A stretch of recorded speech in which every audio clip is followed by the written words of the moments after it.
For the earlier part of this year, flights to the Kaduna airport were suspended due to insecurity activities within the area.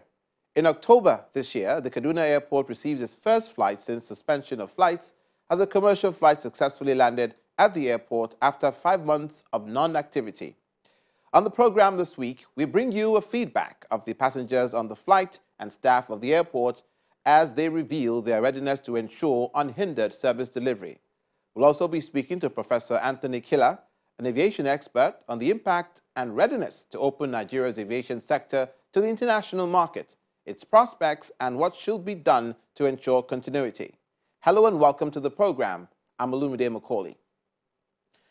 In line with achieving the vision of the current administration's plan for development and economic growth of subnationals and the country, the aviation sector plays a key role in building bridges and connecting adjoining communities for commercial advantages.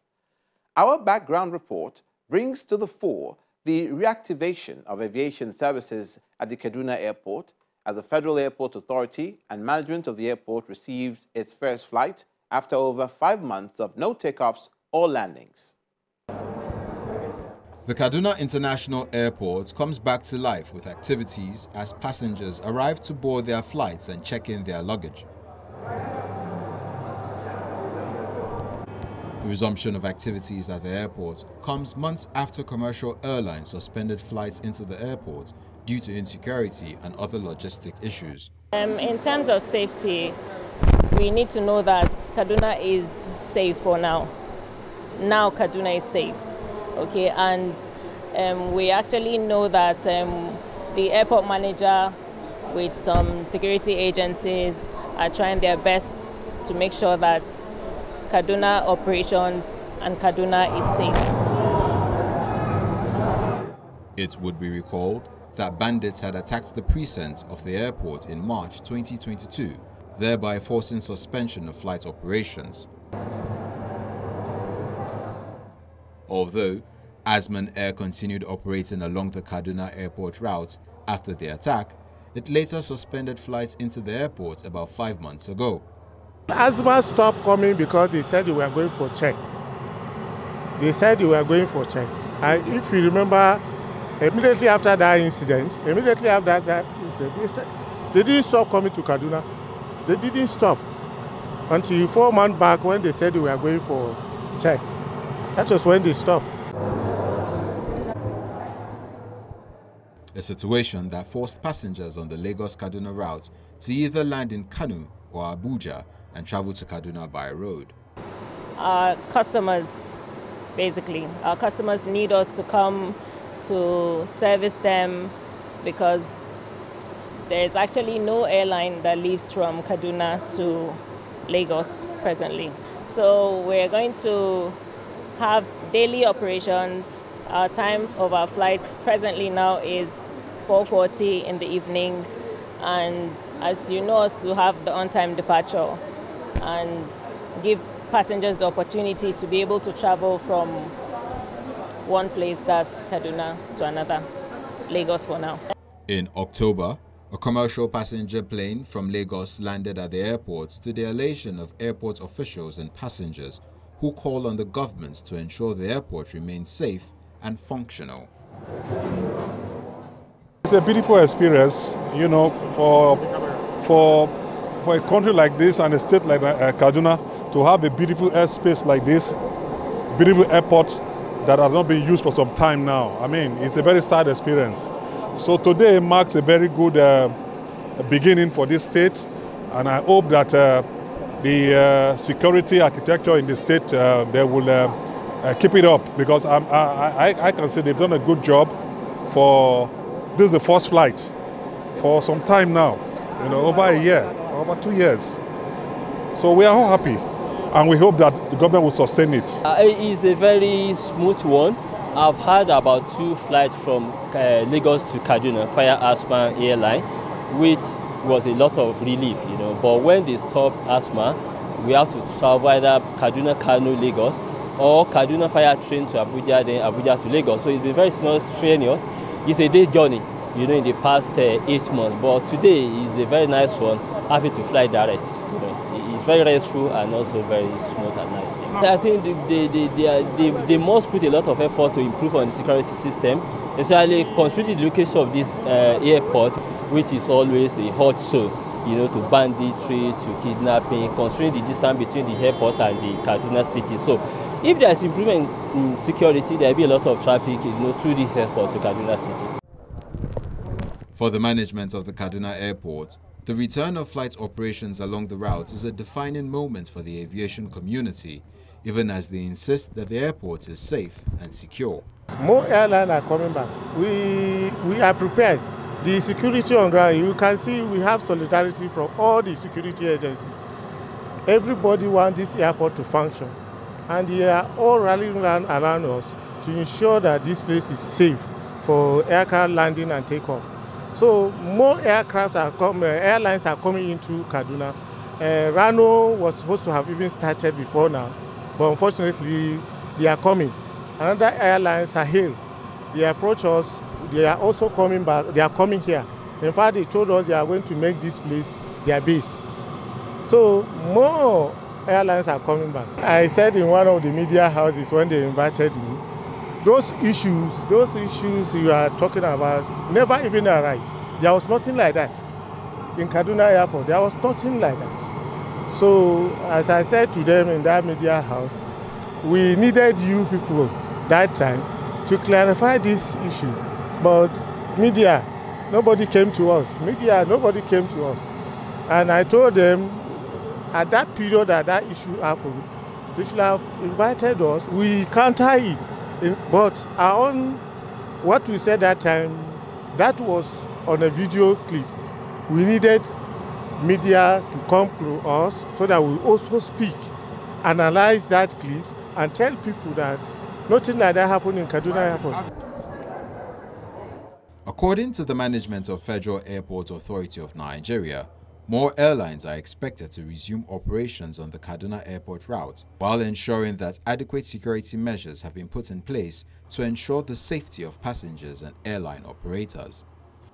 Next, we speak to Professor Anthony Killer as he identifies the impact of connecting sub-national hubs to national development, aviation regulation and security. We also speak on ways to enhance safety measures in the aviation sector.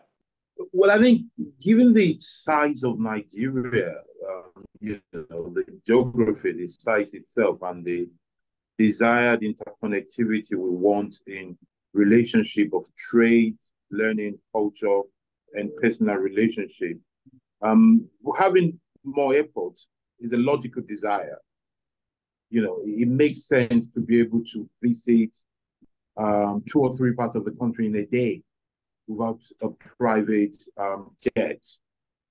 To get that mindset, one has to see aviation as an essential infrastructure, not an extra one, not a luxury one, but just as a means of traveling like telephone, like anybody has.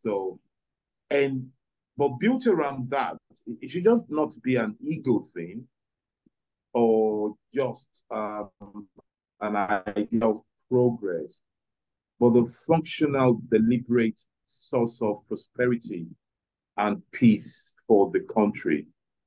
And to that extent, it would then make sense to see that for every airport, what value is it bringing to this location in terms of sustainability of living? So you don't have to travel within your own. Take Lagos State, for example. That's a good example.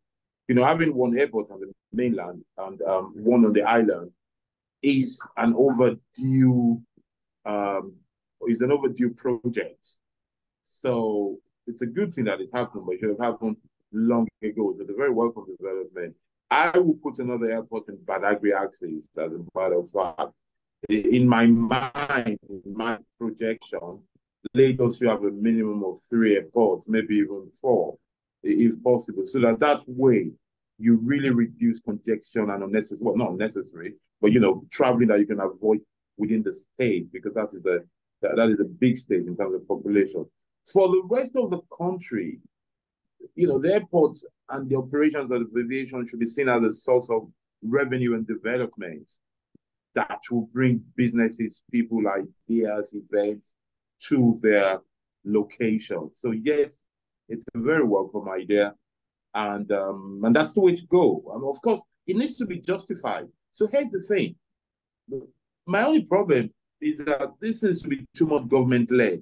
On a very personal ideological view, I would want the private initiative to be very involved, if not to lead it. You know, the idea is to be, if I was Minister of Aviation, I was President of Nigeria or Governor of the state, what I would do is I would announce that my state needs an airport, and all those who are interested in building an airport should come forward with the idea and proposals and financing, and we will guarantee them, you know, some things. That for me is the way to do it, so that you don't task government. Government does not need to dig its hand in the pot. In its pocket. Let people who are in that business do it and let them make money from it. It is passengers that will determine where people go. Two things determine where flights go to in aviation. One is passengers, two is regulation. You know, to say you must do it. But I think the duty of government and airport managers, and I use airport managers because I'm thinking of private airports. I'm moored by government-owned things. I think airport managers and passengers would attract airlines. How do passengers attract them? They attract them by the traffic. If all of a sudden you realize that the airport on the island has all the people on the island going there, then you know you will want to be there as well. The government and regulators will attract them by giving incentives for going to new airports. You know, to say, come to this airport, we want you, and this is what we're going to give you in return in terms of, you know, fiscal policies, tax benefits, building of infrastructure. Building of infrastructure, again, which does not have to be government-led, as a matter of fact. You know, you can always put there a PPP or even a direct private intervention where you, like a concession, to say, we want to develop this area. We're going to give it airport. We're going to give it road. We're going to give it houses. You know, call the people. You know, as Mitterrand would say, come and enrich yourself. My state is open for business. That has to be the mindset. And I think the aviation is so under-tapped in the country. You know, aviation itself can bring a lot. The fact that you can just decide to leave Lagos and go to Sokoto or anywhere for a weekend because the flight will take you, because you will not be stuck, because the state will be safe. And that will build airports, shopping centers, event centers, convention centers. Natural tourism would be boosted. And it will make the people cleaner, neater, richer, more interactive, and more exposed. But I think it's a good idea. Look, we need to think of security. We have to consider security as the foundation of anything we do. No matter what trade you want to do, especially in aviation, but generally speaking, no progress, no prosperity, no development can come if there is no security. So we must put security at the foundation of everything we do. Now, productive security is a security that does not hinder progress and prosperity. It is something that helps it. It makes sure that it doesn't waste people's time. It makes sure that when people plan something, they have certainty that it will happen. They're very sure that security is there to help travelers, investors, operators, and staff, not to hinder their movement. So one is planning. You mentioned this streamlining using a database instead of 5 people asking the same one question, where probably becomes something like an interview or a process rather than just traveling. We have to work for the traveler to make life easy for them so that they'll be happy to come back to our country and to our state. The other thing is using more technology than individuals, you know, big ideas. We have to automate as much as possible in all we do. Let me say that the minister really, the new has started well. I've had occasion to say it as well. You know, I like the first few steps he's been taking, you know, show some kind of commitment to improvement, and that's a very good way to start.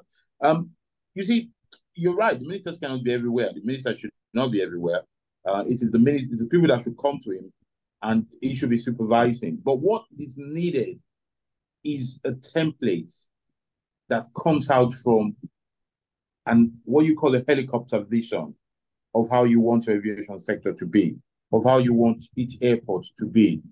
Regarding the people in the area that are encroaching, I advise 3 E's: education, engagement, and engineering.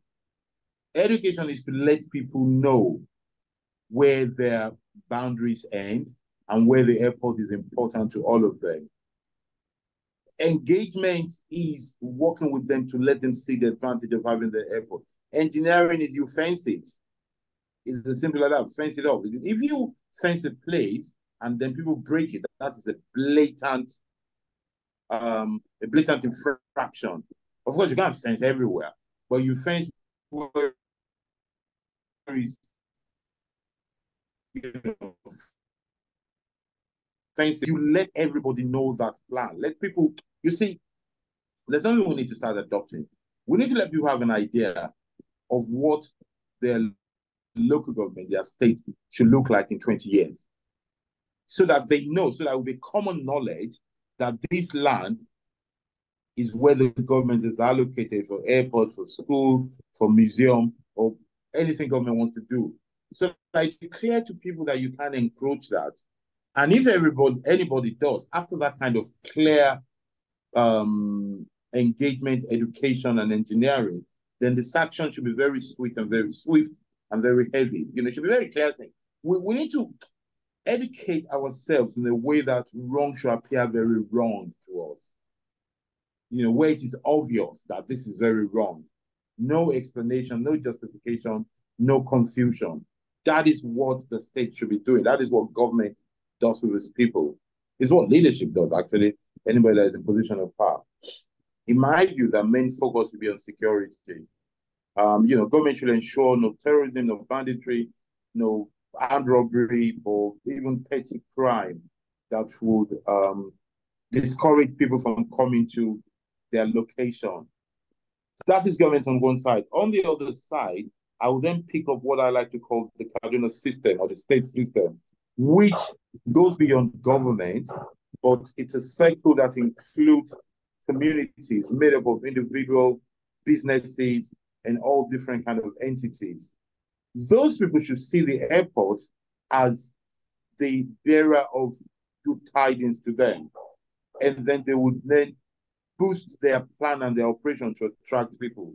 So, I can go from aid of agriculture that would attract people to come and buy, plant, invest in their state. You go to B of banking, let them create a fantastic banking and business hub that will generate people. Then you go to tourism, you go to different kind of things that they will build to make sure that people will use their airport because there are things to do in Kaduna. It is not, whether it's Kaduna, whether it's Abeokuta in Ogun State, whether it's Ekiti or, Anambra, anywhere. It is not enough to have an airport. You need activities that people will come and do in your state to make this viable and, profitable, not just sustainable, actually profitable to people.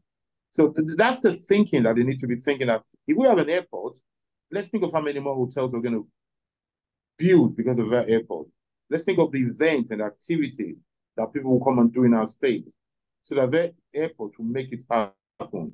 There have been cases where, for example, government will subsidize the operation of airlines and airports to attract people to their state. So say, for example, any state in Nigeria, Kaduna, Ekiti, or anywhere, decides that we're going to do something fantastic. Let us get 2,000 tickets out there for as little as 10,000 naira, almost as free, for people to come to Kaduna to come and spend 2-3 days.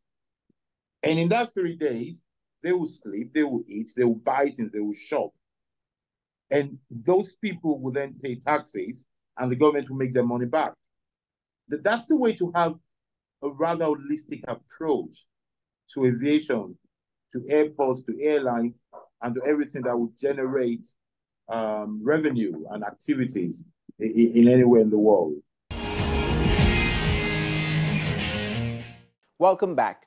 On Newsflash, we revisit the Aminu Kano International Airport, where safety drills were supervised by the Federal Airports Authority of Nigeria. The Malam Aminu Kano International Airport has conducted a mock exercise to ensure the readiness of its protocol team in cases of emergency response to accidents or incidents. The actors of the exercise were gotten from around the host communities and cooperated accordingly.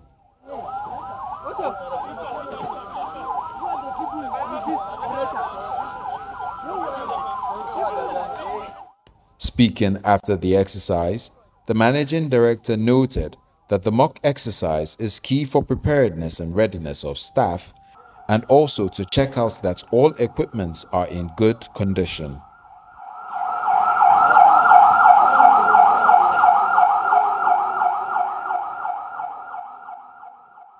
On the foreign scene, we head over to Europe, where the Hamburg airport has reopened following alerts of a hostage situation, and in Russia, the airport has been closed following threats of a pro-Palestinian storm.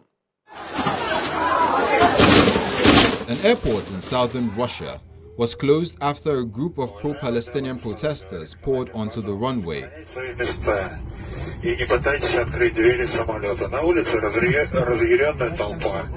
Authorities said all aircraft bound for the city in the region of Dagestan were diverted to other airports, as media reports from the area said demonstrators denouncing Israeli actions in Gaza had gathered at the facility.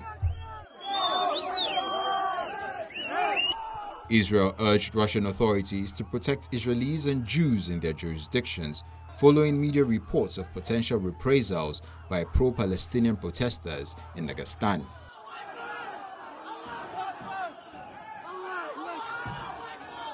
A statement by the Foreign Ministry in Jerusalem said the Israeli ambassador in Moscow was working with Russian authorities. The State of Israel views gravely attempts to harm Israeli citizens and Jews anywhere, the statement said.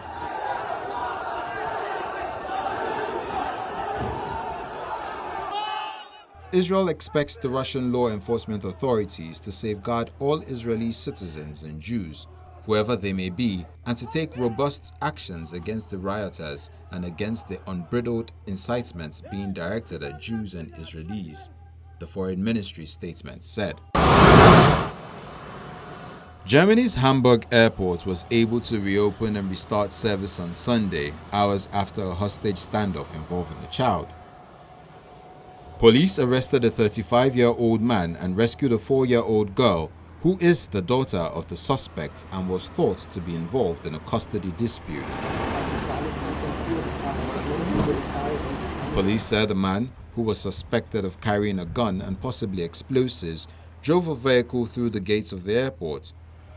The incident shut down one of Germany's busiest aviation hubs.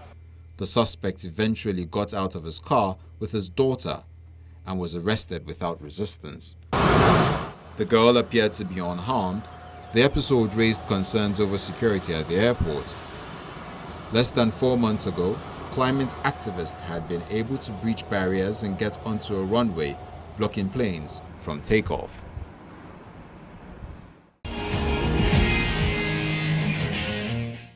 And this is where we touch down on the program this week. We do hope you enjoyed the flight.